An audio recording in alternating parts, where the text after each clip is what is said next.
Hello বন্ধুরা, সাথে আছি মহসিন রেজা। আজকের ভিডিওটা খুবই ফ্রুটফুল হতে যাচ্ছে, স্পেশালি যারা র্যাবিসের টিকা নিতে যাচ্ছেন, আজকে যারা দিতে যাচ্ছেন, যারা দেখা যায় সৌভাগ্যক্রমে আমার ভিডিওটা পেয়ে গেছেন, তাদের জন্য এটা খুবই ফ্রুটফুল হবে।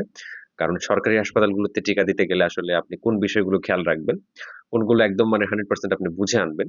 যদি সেটা আপনি বুঝে না আনতে পারেন তাদের কাছ থেকে, সেই ক্ষেত্রে কিন্তু টিকা দেয়া না দেয়া সমান হয়ে যাবে। তো এখানে দুইটা বিষয়ে গুরুত্ব আরোপ করে থাকি আমি সবসময়। একটা হচ্ছে টিকাটাকে মানে সঠিক কোল্ড চেইন মেইনটেইন করে রাখে কিনা।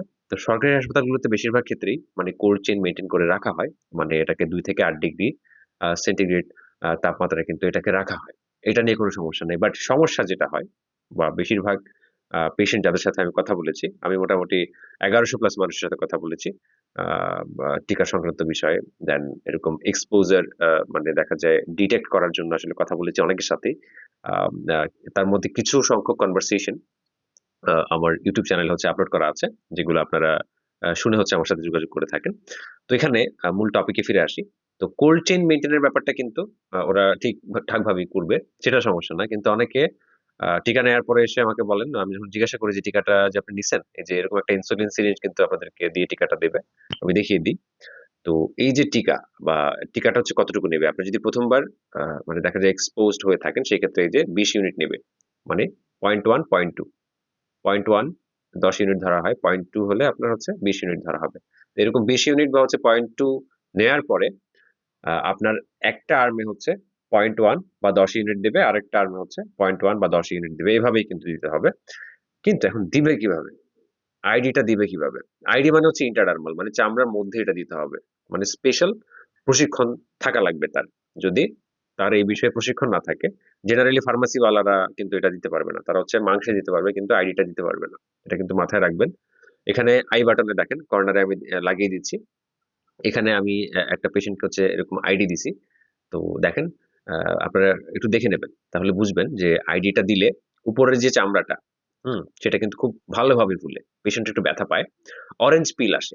WHO মতে যখন এই টিকাটা দেয়া হবে, ধরেন এই যে ২০ ইউনিট নিলো বা হচ্ছে 0.2 নিলো। নেয়ার পরে যখন হচ্ছে এই যে এটা ১০ থেকে ১৫ ডিগ্রি অ্যাঙ্গেল এ হচ্ছে এটা ইনসার্ট করবে। ইনসার্ট করার পরে চামড়ার মধ্যে যখন যাবে, তখন হচ্ছে আ ১০ ইউনিট দিবে বা হচ্ছে 0.1 দিবে এক আর্মে, আরেক আর্মে দিবে। তো ১ম এ যখন দেয়া শুরু করবে, তখন যদি অরেঞ্জ পিল না আসে, মানে চামড়াটা যদি ওইভাবে না ফুলে, যেভাবে আমি আই বাটনে দিছি, যে ভিডিওটা আমি করছিলাম, সেইভাবে যদি চামড়াটা না ফুলে, সেক্ষেত্রে কিন্তু টিকা বিফল হতে পারে। ঠিক আছে?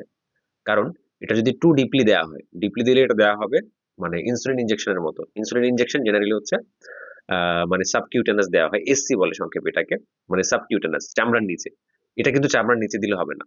তো এটা কোথায় লিখা আছে? এই যে ভ্যাকসিন, রাবিস ভ্যাকসিনের যে ইনস্ট্রাকশন ম্যানুয়ালটার সাথে থাকে, যে কাগজটা থাকে সেটার মধ্যেই কিন্তু স্পষ্ট লিখা আছে। ইভেন আমি আমার অনেক ভিডিওতে এই রেফারেন্সটা দেখিয়েছি। যেখানে বলা আছে, যদি এটা টু ডিপলি হয়ে যায়, মানে টু ডিপলি মানেই তো হলো যে আপনার হয়তো মাংসে গেছে। এটা যেই নিডেল, সেই নিডেল দিয়ে হচ্ছে মাংসে যাওয়া সম্ভব না। সেটা দিয়ে চামড়ার নিচে থাকবে। মানে চামড়ার মধ্যে দিতে হবে। এটা এনশিওর করতে হবে। তো তার মানে হলো যে এটা দিয়ে হচ্ছে যদি মানে সম্পূর্ণ এরকম ডিপ দেওয়া হয়, সেক্ষেত্রে আপনার চামড়ার নিচে যাবে। কিন্তু এটা দিতে হবে চামড়ার মধ্যে। তো এখন যদি কখনো এরকম হয় যে মানে চামড়ার নিচে দিয়ে দিল, চামড়াটা ফুলল না। চামড়ার নিচে দিলে বা সাবকিউটেনাস দিলে এটা জীবনেও ফুলবে না। তো সেই ক্ষেত্রে কিন্তু টিকাটা বিফল হতে পারে। আর এই ক্ষেত্রে WHO বলছে, যদি এরকম হয় যে একটু ডিপ যদি হয়ে যায়, সেক্ষেত্রে এটা তুলে আবার মানে ইনসার্ট করতে বলছে। রি-ইনসার্ট করে হচ্ছে আবার এই টিকাটা দিতে বলছে ফুলিয়ে। ঠিক যেভাবে আমি ওই যে আই বাটনে যে ভিডিওটা লাগিয়ে দিছি, মানে সেইভাবেই হচ্ছে এরকম অরেঞ্জ পিল বের হতে হবে। যদি অরেঞ্জ পিল না বের হয়, সেই ক্ষেত্রে এই টিকা দেয়া না দেয়া কিন্তু সমান। বুঝতে পারছেন WHO কতটা গুরুত্ব দিচ্ছে? যদি এটা সাবকিউটেনাসলি দেয়া যেত, মানে ২ পাশে যদি সাবকিউটেনাসলি দেয়া যেত, মানে ইনসুলিন আ আ দেয়া হয় যেভাবে, ডায়াবেটিক পেশেন্টদেরকে যেভাবে দেয়া হয় চামড়ার নিচে, তাদের কিন্তু চামড়া তেমন একটা ফুলে না। মানে চামড়ার নিচে দেয়া হলে তেমন একটা ফুলার কথা না। কিন্তু চামড়ার মধ্যে দিলে তো এটা ফুলবেই। এটা ফুলবেই। তো যদি এটা সাবকিউটেনাসলি দেখা যায় মানে অ্যাকসেপ্টেবল হতো, WHO কিন্তু আগেই বলে দিত যে এটা হয়তোবা মাংসে দেয়া যাবে, নয়তো আইডি দেয়া যাবে, মানে ইন্টারডার্মাল চামড়ার মধ্যে দেয়া যাবে, না হলে হচ্ছে সাবকিউটেনাসলি দেয়া যাবে। এভাবে কিন্তু তার আগে থেকে বলে দিত। কিন্তু WHO বলে রাখছে যে এটা হয়তো মাংসে দিতে হবে, নয়তো প্রশিক্ষণপ্রাপ্ত মানে লোকদের দিয়ে হচ্ছে আইডি তে দিতে হবে। তো এখন অনেকেই কমপ্লেইন করেন যে, "ভাই আমাকে তো এভাবে দিছে। আমি তো সরকারি হাসপাতাল থেকে দিলাম। ২ পাশেই দিছে কিন্তু আমার এক পাশেও ফুলে নাই।" আবার অনেকে এরকম জানিয়েছেন যে এক পাশে ফুলছে আরেক পাশে ফুলে নাই। তো সেই ক্ষেত্রে তো ভাই মানে টিকাটা ফুলফিল হলো না। WHO যে রেফারেন্স সেটা অনুযায়ী বা এই টিকার ইনস্ট্রাকশন ম্যানুয়াল অনুযায়ী কিন্তু টিকাটা মানে দেখা যায় ঠিকঠাক ভাবে দেয়া হলো না। তো সেই ক্ষেত্রে কিন্তু টিকা বিফল হতে পারে। তো এটার দায়ভার আপনার। আপনি যদি আজকে টিকা দিতে যাবেন আমার ভিডিওটা যদি আপনি পেয়ে থাকেন সেই ক্ষেত্রে মানে you should thankful to me.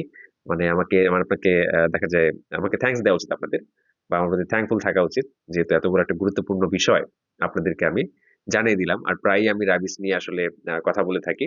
রাবিস এটা সম্পর্কে দেখা যায় ওরকম তথ্য নাই। অনেক জায়গায় তথ্য নাই। তো আমার কাছে যে তথ্যগুলো আছে বা যে দলিল প্রমাণগুলো আছে সেগুলোর উপর বেস করে কিন্তু আমি আপনাদের পরামর্শ দিয়ে থাকি। তো আসলে রাবিস সংক্রান্ত বিষয়গুলো আসলে তথ্য প্রমাণ ভিত্তিক তো এগুলো নিয়ে হচ্ছে এমনিতে কথা বলার সুযোগ আমার কম। কারণ দিনে আমার কাজের ব্যস্ততা থাকে।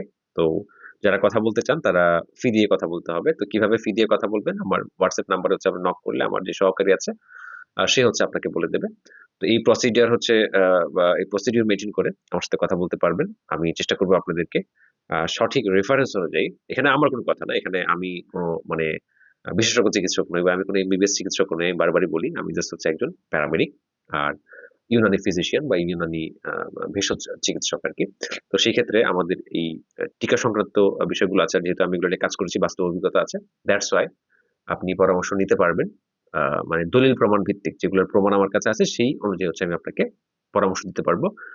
দেন আপনি কোন বিশেষজ্ঞ চিকিৎসকের সাথে অবশ্যই দেখা করতে পারেন বা তার থেকে পরামর্শ নিতে পারেন। অবশ্যই সেটা আপনার রাইট। আপনি এগুলো যাচাই করবেন। দেন যেহেতু আপনার জীবন আপনি কোনভাবেই মানে রিস্ক নেবেন না। এটা আ আপনার প্রতি হচ্ছে আমার রিকোয়েস্ট। তো ঠিক আছে আজকের ইনফরমেশনটা আশা করি আপনাদের খুব কাজে লাগবে। আ ভিডিওটা ভালো লাগলে লাইক করবেন, দেন শেয়ার করবেন। আর দেখা যায় আমার চ্যানেলটা সাবস্ক্রাইব করবেন।